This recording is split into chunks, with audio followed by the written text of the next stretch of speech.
మాజీ speaker Banswada MLA Pocharam Srinivasa Reddy ఇంటికి CM Revanth Reddy వెళ్లిన విషయం బీఆర్ఎస్ నేతలకు ఎలా తెలిసింది? బీఆర్ఎస్ లీడర్లు, కార్యకర్తలు అక్కడికి ఎలా చేరుకున్నారు? పోచారం ఇంట్లో సీఎం ఉండగానే బీఆర్ఎస్ లీడర్లు ఆందోళన చేశారు.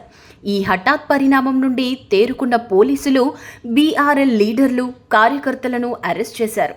కాంగ్రెస్ కార్యకర్తలు కొందరు అక్కడికి చేరుకొని బీఆర్ఎస్ కార్యకర్తలతో బాహాబాహికి తలపడ్డారు. రెండు వర్గాలను కంట్రోల్ చేయడానికి పోలీసులు చాలా ఇబ్బంది పడ్డారు. అంతటితో ఈ విషయం అయిపోయి ఉంటే కథ వేరేలా ఉండేది. పోలీసుల కళ్ళు గప్పి బాల్క సుమన్ పోచారం ఇంట్లోకి వెళ్లారు.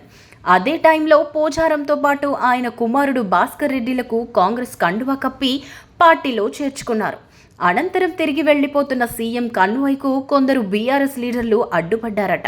అప్పుడు మొదలైంది పోలీస్ బాసులకు అసలైన టెన్షన్.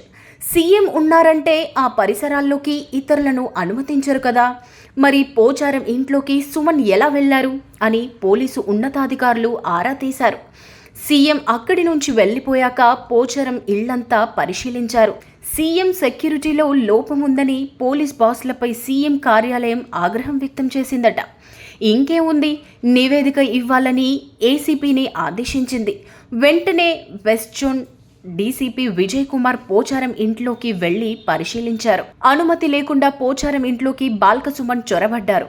ఆయనతో పాటు బీఆర్ఎస్ నేతలపైన చర్యలు ఉంటాయన్నారాయన. కాంగ్రెస్ లో చేరేదాకా పోచారం బీఆర్ఎస్ లోనే ఉన్నారు కదా, ఆయన ఇంటికి బాల్క సుమన్ కొన్ని వందల సార్లు వెళ్లి ఉంటారు. అందువల్ల ఇంట్లోకి వెళ్లే దారులన్నీ సుమన్కి తెలుసు.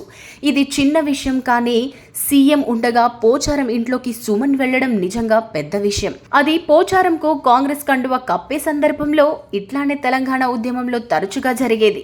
మళ్ళీ ఇలాంటి సీన్లు రిపీట్ అయ్యేలా కనిపిస్తోంది.